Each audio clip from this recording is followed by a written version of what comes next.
Pang 3 tao, pwede makaupo rito.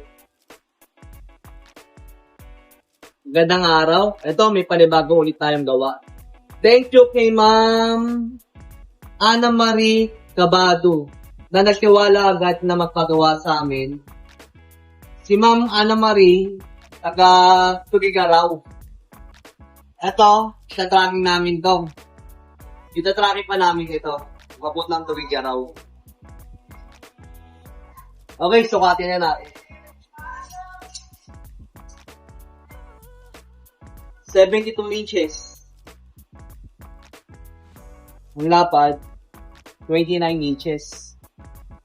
3-seater itong upuan na lang. May tatlong pillow. Ito ang pillow, oh. Fiber. Talagang malambot talaga. Okay, ang piniling kulay ni ma'am, beige daw.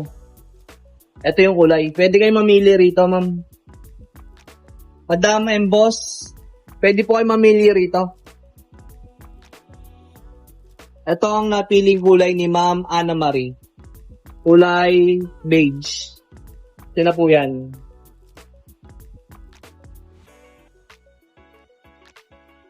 Okay, Uratex foam din ang gamit natin.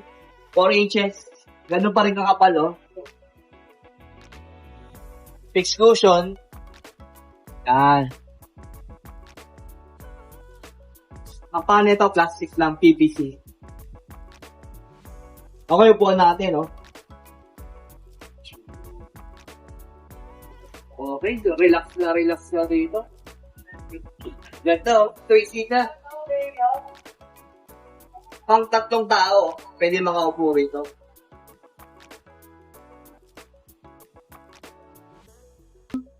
Mga po and madam, punta na kayo dito sa Ari Furniture Shop at magpagawa na kayo sa amin. Thank you po.